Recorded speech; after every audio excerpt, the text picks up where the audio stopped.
జై శ్రీరామ్. శ్రీమాత్రే నమః. శ్రీ గురుభ్యో నమః. 2024 సంవత్సరం ఏప్రిల్ నెలలో ద్వాదశ రాశుల వారికి గోచర ఫలితాలు. ఈ ఏప్రిల్ మాసంలో గోచర గ్రహస్థితులు గురు భగవానుడు మేషరాశిలో సంచారం, బుధుడు కూడా మేషరాశిలోనే సంచారం చేస్తూ ఉన్నారు. ఏప్రిల్ 2వ తారీఖు నుంచి బుధుడు వక్రగమనంలోకి వెళ్తారు. 26వ తారీఖు వరకు కూడా ఆయన వక్రగమనం అలానే కొనసాగుతుంది. కేతు భగవానుడు కన్యా రాశిలో సంచారము, కుంభరాశిలో ఉన్న కుజశనులు సంచారం అలానే సాగుతుంది.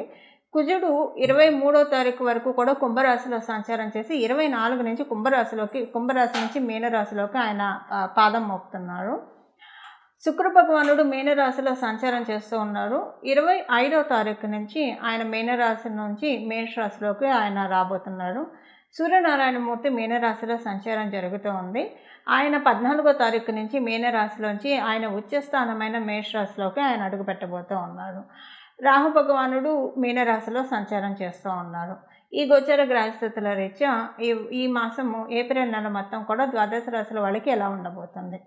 అయితే ఈ మాసంలో ఒక స్పెషల్ గ్రహస్థితి ఏంటంటే, ఈ మాసం 14వ తారీఖు నుంచి రారాజు అయిన సూర్యనారాయణమూర్తి మేషరాశిలోకి 14వ తారీఖు నుంచి రాబోతూ ఉన్నారు. ఆయన మేషరాశిలో ఆయన సంచారం చాలా మంచిది. ఎందుకంటే ఉచ్చరాశి కాబట్టి అందరికీ కూడా ఏదో ఒక రకంగా కాన్ఫిడెన్స్ని ఇవ్వడము, ఏదో ఒక పనుల్లో ఇప్పుడు కరేజ్ లేకుండా ఏ పని అయితే అంటే ఆత్మస్థైర్యం కావచ్చు, ఒక పనులను ముందుకు సాగించే నిబద్ధత లేకుండా, నిబద్ధత అని కూడా కాదు, ఒక భయంతో వెనకంజ వేసే వాళ్ళందరికీ కూడా ఏ విషయాల్లో అయితే వెనకంజ వేస్తూ ఉన్నారో ఆ విషయాల్లో వెన్నుతట్టి ప్రోత్సహించడానికి, ఆ విషయాల్లో పురోభివృద్ధికి సూర్యనారాయణమూర్తి మేషరాశిలో సంచారం అనేది 14వ తారీఖు తర్వాత నుంచి చోటు చేసుకుంటుంది. ఇక ఇంకొక రిలీఫ్ ఫ్యాక్టర్ ఏంటంటే, ఈ నెల 23వ తారీఖు వరకు కూడా కుంభంలో కుజ భగవానుడు సంచారం, కుజుడు శని కలయిక, వీళ్ళిద్దరి కలయిక కొంత సంఘర్షణలకు దారితీస్తుంది. మరి కొంత మీ జన్మజాతకం బాగా ఉంటే తప్పించి హర్టింగ్స్ ఎక్కువగా ఉంటాయి. అందరూ మనవాళ్లే అనిపిస్తారు, అందరూ పరాయిగానే అనిపిస్తారు. ఏది ఎలానో అర్థం కాని ఒక కన్ఫ్యూజన్ స్టేటు. ఒక ప్రయత్నం మొదలుపెట్టినప్పుడు ఆ ప్రయత్నంలో ముందుకు సాగకపోవడము, కానీ బాగా ఫైటింగ్ తోటి ఆ ప్రయత్నాలు నెరవేరినవి కూడా ఉన్నాయి. అలాగే గృహ ప్రయత్నాలకి, రియల్ ఎస్టేట్లో ఉన్న వాళ్ళకి, వాహనాన్ని కొనాలనుకున్న వాళ్ళకి, భూమి లేదా ఆస్తి కొనాలనుకున్న వాళ్ళకి, అమ్మాలనుకున్న వాళ్ళకి, లేదా కట్టే వాళ్ళకి, ప్రత్యేకించి కన్స్ట్రక్షన్ రంగంలో ఉన్న వాళ్ళకి, లేదా మీ ఓన్ హౌస్ కన్స్ట్రక్షన్ చేసే వాళ్ళకి, ఒక మాటలో చెప్పాలంటే గడిచిన 2 నెలలు కూడా చాలా అంటే చాలా టెస్టింగ్ పీరియడ్, చాలా ఉద్దాన పతనాలు ఈ 2 నెలల్లోనే మీరు చూశారు అందరూ. అంటే కన్స్ట్రక్షన్లో ఉన్న వాళ్ళందరూ, మీ ఓన్ హౌస్ కన్స్ట్రక్షన్ చేసేవాళ్ళు కావచ్చు, జనరల్గా కన్స్ట్రక్షన్ రంగంలో ఉన్న వాళ్ళందరూ కూడా, రియల్ ఎస్టేట్ వ్యాపారం చేసే వాళ్ళందరూ కూడా ఇవన్నీ చూశారు. మీరు ప్రాపర్టీ కాదు, ఒక వెహికల్ కొనాలనుకున్నా కూడా కొన్న తర్వాత ఒకవేళ మీ గ్రహబలం బాగా ఉండి కొన్నారే అనుకోండి, కొన్న తర్వాత అరే ఇప్పుడు ఈ వెహికల్ ఎందుకు తీసుకున్నాయి, తీసిన దగ్గర నుంచి ఏదో ఒక గొడవలే వస్తున్నాయి, ఏం మనశ్శాంతిగా లేదు అని అనుకోవడం, ఇలాంటివన్నీ కూడా. ఒకవేళ కొనాలనుకుంటే కొనలేకపోవడం, కొనాలనుకొని కొనలేకపోతే నిజంగా మీ అంత అదృష్టవంతులు ఎవరు లేరు. ఎందుకంటే ఈ 2 నెలల్లో చాలా ప్రాబ్లమ్స్ ఫేస్ చేస్తుండేవాళ్ళు. కొని ఉంటే కనుక అవి మీకు ఈ నెల 24 నుంచి హౌస్ కన్స్ట్రక్షన్ చేయాలనుకునే వాళ్ళకి, కన్స్ట్రక్షన్లో ఉన్న వాళ్ళకి, రియల్ ఎస్టేట్లో ఉన్న వాళ్ళకి, ఇల్లు లేదా స్థలము పొలము కొనాలనుకున్న వాళ్ళకి, అమ్మాలనుకున్న వాళ్ళకి, వాహనాలు కొనాలనుకున్న వాళ్ళకి, అమ్మాలనుకున్న వాళ్ళకి ఈ నెల 24 నుంచి కొంత ఊరట లభిస్తుంది. ప్రత్యేకించి ఇంజనీర్లకి చాలా మంచి శుభ సమయం. ఎందుకంటే కన్స్ట్రక్షన్ అంతా, బిల్డింగ్ ప్లాన్స్ ఇవన్నీ కూడా ఇంజనీర్సే చేస్తారు కాబట్టి వాళ్ళకి మాసం 24 మొదటి నుంచి కాదండి, 24 నుంచి కొంత ఊరట మొదలవుతుంది. అమ్మయ్య కొంత తెప్పరిల్లుతున్నాం, తేరుకుంటున్నాం, మొత్తం ఇంకా అన్ని పనులన్నీ కూడా పుంజుకుంటాయి, వేగవంతం అవుతాయి అని అనుకోవడానికి చక్కటి అవకాశం ఉంది. ఇక సూర్యనారాయణమూర్తి అయితే మీకు అందరికీ కూడా 14వ తారీఖు తర్వాత నుంచి చాలా సపోర్టింగ్గా ఉన్నారు కాబట్టి కొంత అక్కడి నుంచి చక్కటి ఎనర్జీ బూస్టప్ అయిపోతున్నాయి. ఎలాంటి ఇబ్బంది లేకుండా మనం చేసుకోగలుగుతాం అన్ని పనులు కూడా. ఒకళ్ళ సపోర్ట్ లేకుండా, ఒకళ్ళ సహాయ సహకారాలు లేకుండా మన పనులు మనం చేసుకోగలిగితే మనకి ఎవరికైనా అదే కదా కోరుకునేది. అలాంటిది ఈ మాసంలో తటస్థిస్తుంది ద్వాదశ రాశులు అందరికీ కూడా. అయితే ఏ విషయంలో ఆ విషయం అది తటస్థిస్తుందన్న విషయం మనం రాశుల వారీగా విడివిడిగా తెలుసుకున్నాం. ఓవరాల్‌గా అయితే స్వయం కృషితో పైకొచ్చే వాళ్ళకి అందరికీ కూడా ఈ మాసం చాలా బాగా ఉందని చెప్పాలి. ఇక మనం వివరాల్లోకి వెళ్దాం. వృశ్చిక రాశిలో పుట్టిన వాళ్ళకి ఈ మాసంలో కొంత మీకు ఇంట్లో సంఘర్షణ, ఇంట్లో మిమ్మల్ని అర్థం చేసుకోలేకపోవడం, లేదా ఇంట్లో మీరు ఏదైనా ప్రాపర్టీ విషయాల్లో ఏదైనా నలిగిపోతున్నా, కోర్టులో ఏమన్నా కేసులతో కావచ్చు, ఏమన్నా గొడవలు, కోర్టు దాకా వెళ్ళని గొడవలు, లేదా కోర్టు వరకు వెళ్ళిన గొడవలతోటి నలిగిపోతూ ఉంటే ఈ మాసం 20వ తారీఖు నుంచి వాటి నుంచి బయటకు వచ్చేస్తారు. కొంత మీకు ఊరట కలుగుతుందో అలాంటి వాటి నుంచి ప్రశాంతంగా ఉంటారు.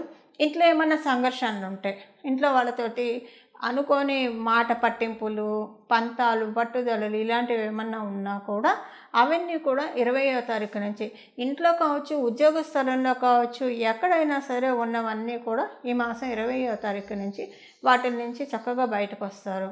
ఈ మాసం 20వ తారీఖు నుంచి మీకు అనుకూలంగా మారుతుంది, ప్రశాంతంగా ఉంటుంది. ఒక రకంగా చూస్తే కనుక చక్కటి నిర్ణయాలు తీసుకుంటారు.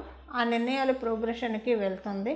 కథ మీకు తెలియకుండానే మీరు అవతల వాళ్ళకి అఫెండింగ్గా మాట్లాడే, అవతల వాళ్ళని గాయపరిచే విధంగా మీకు తెలియకుండా మాట్లాడతారు. కాబట్టి మాట విషయంలో కొంచెం జాగ్రత్తగా ఆచితూచి మాట్లాడడం ఈ మాసం వరకు ఉత్తమము. మీరు మాట్లాడే మాటల వల్ల మీకు రావాల్సిన కొన్ని ఆపర్చునిటీస్ చేజారిపోయే అవకాశం ఉంది. కొంతమంది గాయపడ్డ వాళ్ళు మీ మీద తెలియకుండానే శత్రుత్వం పెంచుకుంటారు. కాబట్టి ఈ విషయంలో మీరు కొంచెం జాగ్రత్తగా ఉండాలి. ఈ మాసం వీలైనంత వరకు తక్కువగా మాట్లాడితే మంచిది. ఎందుకంటే ఏం మాట్లాడినా కొంత పదార్థాలు వక్ర దృష్టికి వక్రీకరించడమే ఎక్కువగా ఉంటుంది. అందువల్ల కొంత ఎక్కువగా మాట్లాడకుండా మౌనేన కలహో నాస్తి అని చెప్తారు పెద్దలు. అందువల్ల వీలైనంత వరకు ఎంతవరకు అవసరం అంతవరకే మాట్లాడితే ఎక్కువగా మీకు ఇలాంటివి అట్రాక్ట్ చేయకుండా ఉంటారు. రియల్ ఎస్టేట్ రంగంలో ఉన్న వాళ్ళకి బాగా ఉంది. మీ వ్యాపారం చాలా బాగా సాగుతుంది. కన్స్ట్రక్షన్ ఫీల్డ్స్లో ఉన్న వాళ్ళకి కూడా ఈ మాసం చాలా బాగా ఉంది. ఉద్యోగస్తులకి చక్కటి శుభ సమయమే, ఎలాంటి ఇబ్బంది లేదు. ఉద్యోగస్తులు అవ్వచ్చు, వ్యాపారస్తులు అవ్వచ్చు, ఎవరైనా సరే ఎంతవరకు అవసరమైతే అంతవరకు మాట్లాడడం, ఆచితూచి మాట్లాడడం ఇలాంటివి చేయడం వల్ల మీకు ఇబ్బందులు రావు. లేకపోతే కొంత ఇబ్బందులు వచ్చే అవకాశం ఉంది. కాబట్టి ఈ విషయంలో కొంచెం జాగ్రత్తగా మీరు ఉండడం ఎంతైనా అవసరము. ఫీవర్ వచ్చినట్లు అనిపిస్తుంది, కానీ మీరు థర్మామీటర్ పెట్టి చెక్ చేసుకుంటే కనుక ఫీవర్ ఉండదు. అంటే కొంచెం మీ ఆలోచనలే మిమ్మల్ని హీట్ చేస్తాయి. పైనుంచి జ్వరం వచ్చినట్టు ఒళ్ళంతా చురుకు పోట్లు ఉంటాయి. మీరు కానీ థర్మామీటర్స్ పెట్టి చూసుకున్న, డాక్టర్ దగ్గరికి వెళ్ళినా నార్మల్ బాడీ టెంపరేచర్ ఉందనే చెప్తారు. సో ఇదొక చిన్న పెక్యులియర్ థింగ్. దాని నుంచి ఎలా బయటపడాలో ఇప్పుడు మనం రెమెడీ తెలుసుకుందాం. ఇది చేస్తే కనుక చక్కటి ఇలాంటి వాటి నుంచి బయటపడతారు. ఇవి ఈ మాసం యొక్క గోచర గ్రహస్థితుల ఫలితాలు వృశ్చిక రాశిలో పుట్టిన వాళ్ళందరికీ కూడా. చూశారు కదండి ఈ మాసం మీ రాశి యొక్క ఫలితాలు. ఇప్పుడు మనం చేసుకోవాల్సిన పరిహారం చూద్దాం. కుజశనుల కలయిక ఆ సంఘర్షణ నుంచి ఈ నెల 24వ తారీఖు నుంచి బయటికి రాబోతూ ఉన్నాం మనం అందరం కూడా.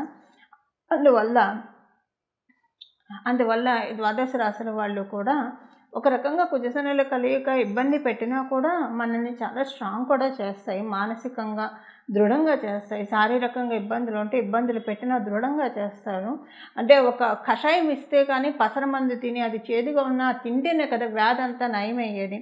ఒక రకంగా ఆ జబ్బు నయమయ్యే ప్రక్రియలోనే మనం అందరం ఉన్నాము. కాకపోతే కొంచెం ఆ ప్రాసెస్ హార్డ్గా ఉంటుంది. అది ఇప్పుడు అందరం చూసాం కాబట్టి 24వ తారీఖు నుంచి రిలీఫ్ అవుతాం. కాబట్టి అసలు దీనికి మనం అంటే భగవంతుడు మనల్ని రిలీఫ్ చేస్తున్నాడు. కాబట్టి ప్రయత్నపూర్వకంగా ఈ మాసంలో లక్ష్మీ నరసింహస్వామి వారి ఆరాధన చేయండి. మీ ఇంటి దగ్గర లక్ష్మీ నరసింహస్వామి వారి ఆలయం ఉంటే ఆలయానికి వెళ్ళి దర్శించుకొని రండి. చాలా చక్కటి శుభ ఫలితాలు ఉంటాయి. నమో భగవతే లక్ష్మీ నారసింహాయ, నమో భగవతే లక్ష్మీ నారసింహాయ, నమో భగవతే లక్ష్మీ నారసింహాయ. ఈ నామాన్ని మనసులో జపించుకుంటూ ఉండండి. లేదా లక్ష్మీ నరసింహస్వామి వారికి సంబంధించిన అష్టోత్తర శతనామావళి కావచ్చు, సహస్రనామావళి కావచ్చు, లేదా లక్ష్మీ నరసింహస్వామి వారికి సంబంధించిన కరావలంబ స్తోత్రం కావచ్చు, ఏదైనా చదువుకోండి. మీకు కుదిరితే కనుక వడపప్పు, పానకం లక్ష్మీ నరసింహస్వామి వారికి నైవేద్యం పెట్టి తినండి. చాలామంది ఇళ్ళల్లో లక్ష్మీ నరసింహస్వామి వారి చిత్రపటం ఉండదు. అలా లేదని మీరు బెంగపడవద్దు.